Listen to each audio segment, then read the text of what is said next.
Hello and welcome to Zuzu's House of Cats, the show where I take you behind the scenes of my life as an artist.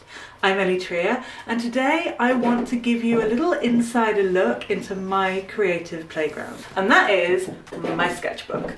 I wanted you to see all of the good, the bad and the ugly that goes into a working artist sketchbook. The sketchbook I'm going to show you today covers about a year. So it runs from July 2021 to August 2022. Usually my creative practice kind of jumps between making work on canvas and then spending a lot more time in my sketchbook. But my sketchbook is a constant companion in my practice. I could not live without it. So I hope you enjoy this little tour, and what I really hope is that it gives you permission to be a bit less precious about what goes into your own sketchbook. So let's dive in and I will see you in the sketchbook pages. Okay, so I'm going to take you through this sketchbook today. This is a C. White of Brighton sketchbook, 195 millimeters, which is just under 20 centimeters square. And the paperweight for this one is 160 GCM, which means grams per square meter. I don't know what that is in pounds. If you're American, I have no idea. So this has white paper. Usually I like to work on cream paper, but for some things I like white paper. Let's get started. So I always like to start off my sketchbooks with the date, and I like to choose a quote that sort of guides the sketchbook and sort of has just like a message for me around my art practice.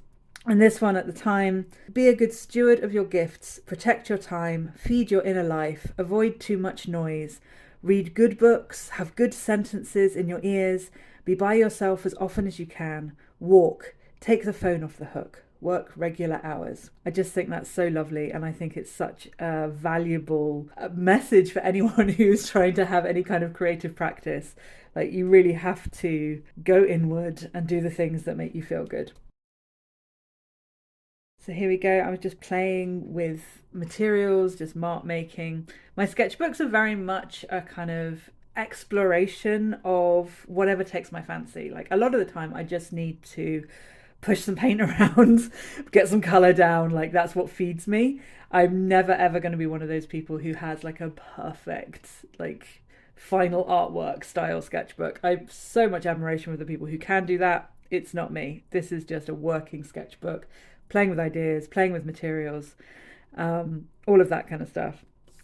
So you can see here I'm just working with like really loose brush strokes, splattering on, seeing how the paint responds. This is just watercolor. This is using some like resist methods, so I think there's some salt on here and some there's probably oil pastel there.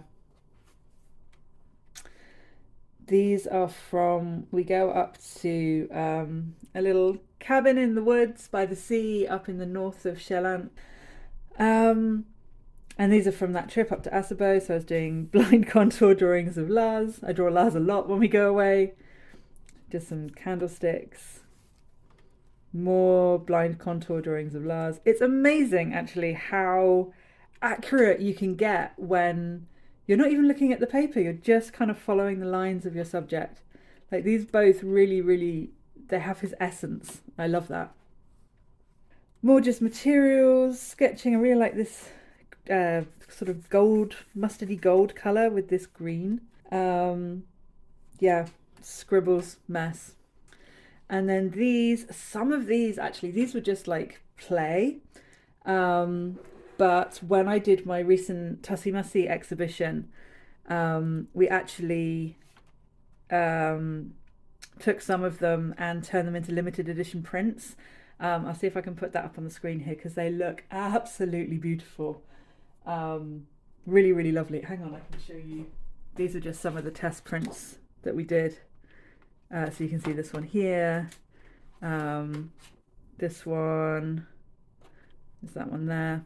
And we kept the scan where you get the torn edges of the page, like that. Oh, it just makes it look so good. It's so exciting. So these are just watercolor, I think, and then some places I've used oil pastel.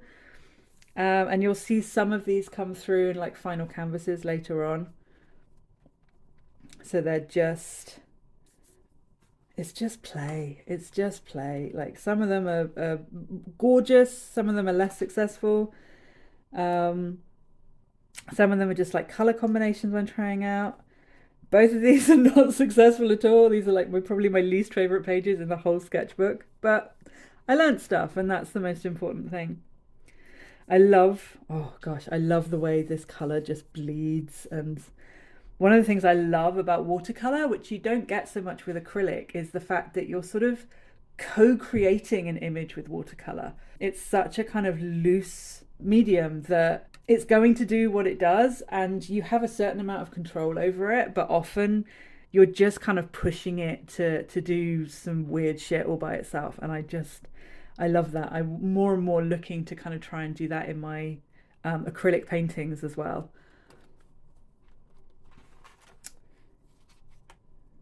Yeah, so these are all the same watercolor. I think that's some kind of, maybe a Pitts brush pen there.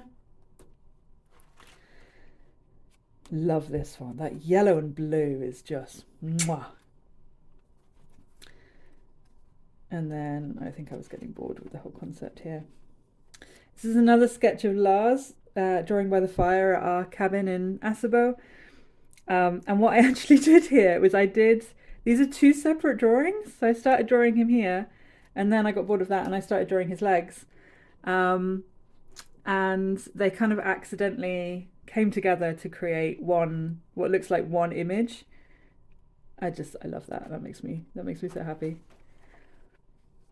This is just doing some kind of dry brush experiments, seeing kind of how color runs out.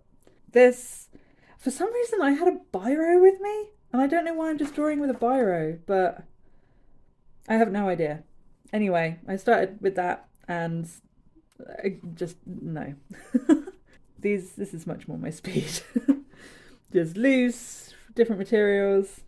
Again, I think this is, I don't know, I think it's oil pastel or some kind of crayon. I think it must be oil pastel and watercolor. It's another very, very loose sketch of Lars, just kind of capturing him while he was going out to chop wood. And again, it's weird, like there's not much there, but it has like his essence, I guess.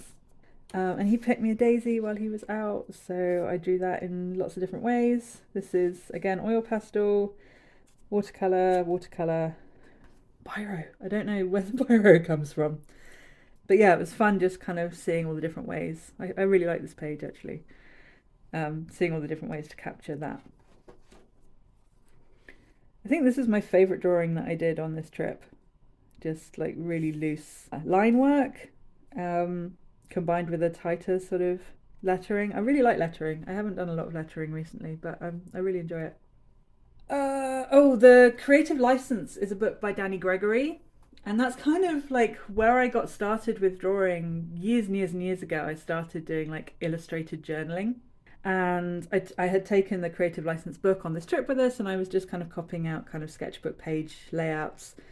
Was interested in the idea of making a beautiful as I said in the beginning, I'm not the kind of person who can make a beautiful like finished product sketchbook, but I was playing with layouts just to see if that was something that I wanted to do. And I think I like this page more than I would ever actually enjoy trying to create something that's structured.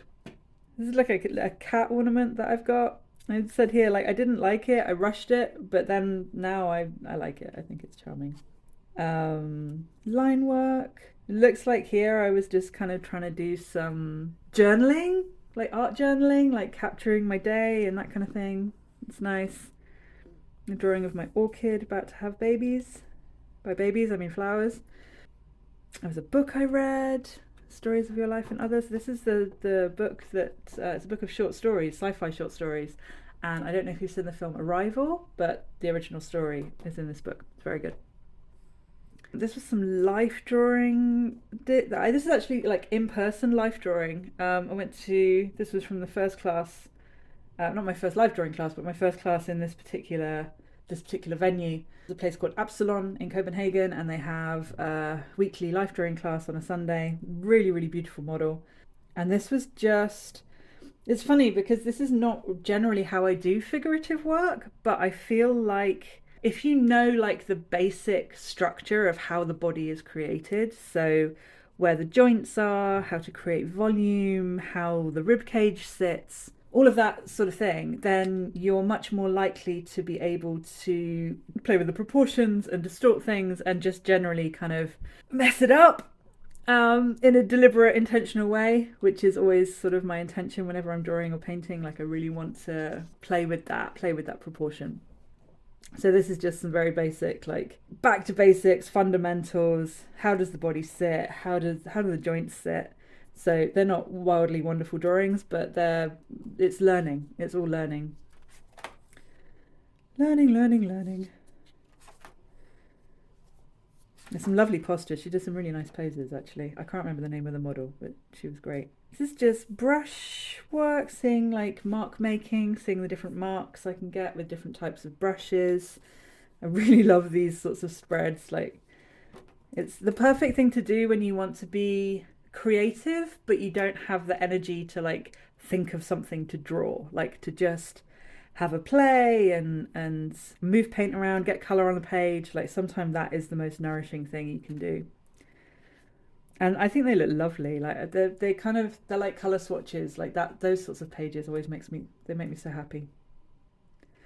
So again, brush sizes, different kind of thicknesses, what's the smallest mark, what's the biggest mark, all of that. And these are all just in watercolor. There's some line work. I really love this page. I really like these. They've got that sort of wobbly illustrative quality that I love. I mean, I used to be an illustrator, and that's always where my heart is, really. I'm always looking for that kind of wobbly wonk. These are, I want to say parabola sketches, but that might be completely wrong. If I've got that wrong, I'll put it in here while I'm editing. But they're basically, you just make a blob and then you make an image from the blob. I really like this one. This is such a good thing.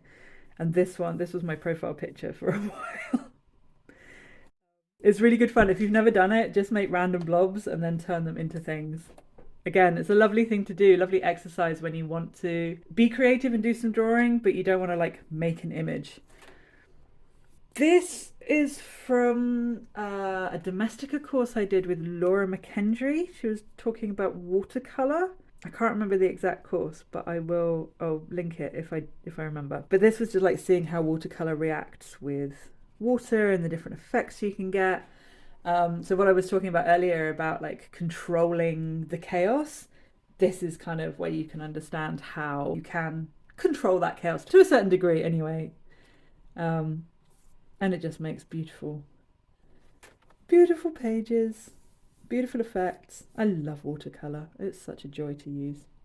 And again, this is looking at like tonal variations in watercolor, like how dark you can get versus how light you can get. Doing the same thing here. This is all from the Laura McKendry Domestika course, going light to dark. Posca pens, just like trying those out. I actually use those a lot now, but this was the first time I'd kind of got them, just kind of trying out the colors and all the rest of it. This was just a sketch of my dining table. Tonal studies, these are really cute. I like these. I'd like to do more of these, actually.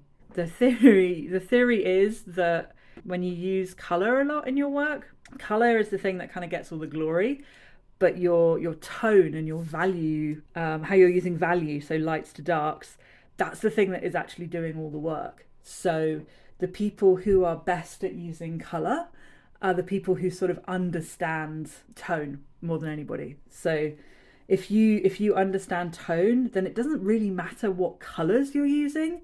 As long as you've got that kind of light to dark tonal variation, you can make a lovely image that looks balanced and has a good kind of depth of field and yeah. So tonal studies, always a useful exercise. These are beautiful.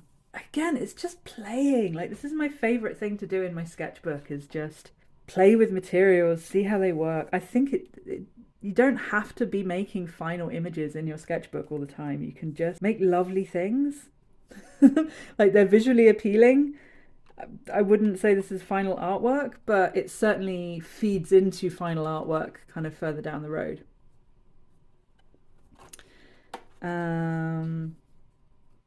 This is more of that Laura McKendry course, and this is looking how different colours kind of bleed into each other, so complementary colours, or colours in a tonal range, or colours on the opposite side of the colour wheel. Oh, look at that! Oh, orange and blue! Orange and blue is just one of my favourite colour combinations of all time. These are really lovely. Just some very loose birds, just kind of doing a few brush strokes, and yeah, then adding in some details, doing the same things. It's just yellow stroke, 2 blue strokes, and then we make a bird. Red cardinal there, and the same principle. This is a watercolour, and I think a bit of colour pencil, colour pencil for details. Some kitty cats. I really like both of these. I love this one. I love his little nose. Oh, it makes me happy. Yeah. Again, using the principles from kind of here and from here, and then actually kind of using those in an image.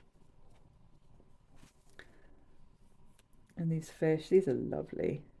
These are really lovely too. I'd like to do more of these, actually. I like drawing fish. I have a whole section of my Instagram saved posts, which is just pictures of fish. I don't draw them as much as I would like to, but I think I might do more of that in the future. But again, using these kind of watercolor principles, just kind of messing around, and then using those in a final image. It's just a sketchbook page, but you know what I mean. These, less successful. Oh, colour swatches. I really like this colour palette here. There's something really fresh and lovely about that. This is swatching. I got a set of Neocolor 2s. It's just swatching those out dry, and they're water soluble as well. This is just some colour tests. I made a, what's it called? A book. I made a book for Lars's birthday. Lars is my husband, called Reasons Why I Love You. And these are just some colour tests and lettering and stuff. And then, my lovely husband always brings me flowers. He just picks them on the side of the road and he brings them to me. So whenever I go through a sketchbook, you'll always see dry flowers that I've taped in. It just reminds me of him when I'm going through these. And this was actually him. He was just messing around with colour and doing some, I think these are actually supposed to be that way around. I was teaching him like blind contour drawing and stuff. He wasn't that interested, but I had fun. And that's it. That's that for that sketchbook. There's some really lovely things in here. There's some really kind of fun things in here. There's a lot of stuff that became other stuff and fed into other stuff and taught me stuff, and yeah, lots of stuff. So I really hope you enjoyed a little peek into my sketchbook. I'm hoping to do some more of sketchbook tours in the future, so if you want to see those, then make sure that you subscribe, and then you'll hear from me. I have new videos every week on Thursday, so keep your eye out for that. I hope you have a wonderful time playing in your own sketchbook this week. Mwah! Bye!